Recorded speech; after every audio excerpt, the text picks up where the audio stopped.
आज जिस प्रकार से कांग्रेसी लोग एक शांति दूत बनकर और वकीलों के साथ कमिश्नर ऑफिस पहुंचे और मेरे खिलाफ आपराधिक प्रकरण दर्ज करने की मांग करी,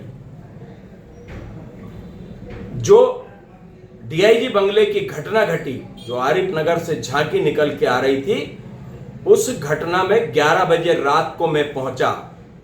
और हां, मैंने कहा कि जिन जिहादियों ने इस पर पथराव किया है उनके खिलाफ एनएसए की कार्रवाई होनी चाहिए।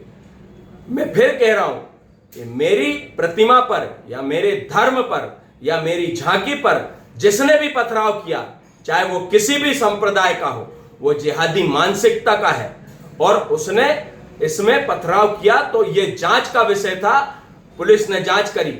लेकिन मुझे ये बताइए कि ये तब कहां थे जब खंडवा में हनुमान जयंती, रामनवमी और मध्य प्रदेश में कई जगह जब हमारी झांकियों पर या हमारी शोभा यात्राओं पर पथराव हुए, तब आपने कभी उनके खिलाफ एफआईआर दर्ज कराने के लिए नहीं कहा। और चंद्रशेखर तिवारी कोई ऐसा व्यक्ति नहीं है जो कि किसी प्रकार से डरे। भगवान ने केवल एक बार प्राण दिए हैं और एक ही बार वो प्राण लेगा, इस बात को भी आप ध्यान रखिए।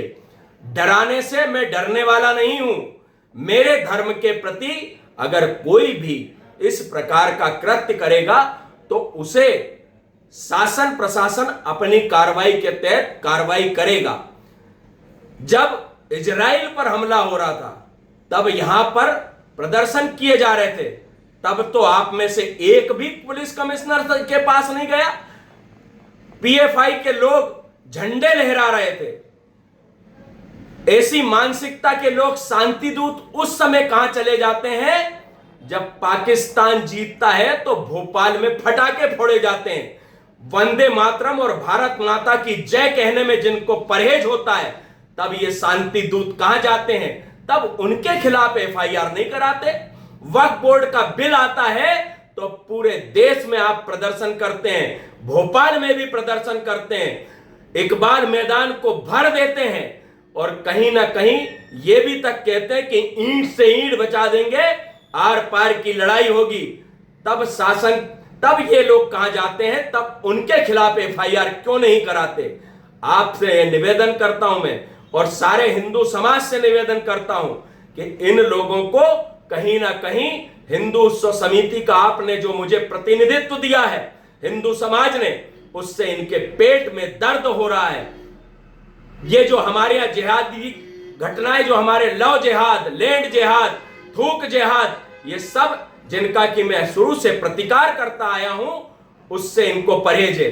टीआईटी कॉलेज का मामला हो, चाहे आप अन्य मामले देखें जिसमें कि हमारी बहन बेटियों के साथ बलात्कार करके वीडियो बनाए गए और कहा गया कि हमारे लिए सबाब का काम है, तब आपने एफआईआर कराने के लिए प्रयास नहीं किया। क्यों? क्योंकि वो आपके समाज के लोग थे। ये ध्यान रखिए कि अगर काम करना है तो पूरी निष्पक्षता से करिए। हम भी नहीं चाहते कि भोपाल की कोई फिजा बिगड़े।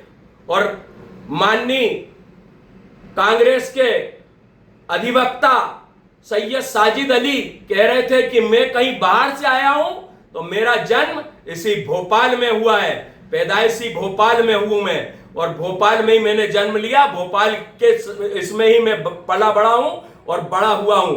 भोपाल की फिजा को अच्छी तरह जानता हूं, लेकिन फिजा बिगाड़ने का काम चंद्रशेखर तिवारी नहीं करता, ना ही हिंदू समाज करता है। फिजा बिगाड़ने के काम सिर्फ आप कर रहे हैं। तभी हमारी 15-15, 20-20 लड़कियों के साथ जिहाद कर कर कह रहे हैं कि बलात्कार किया तो हमने सबाब का काम किया।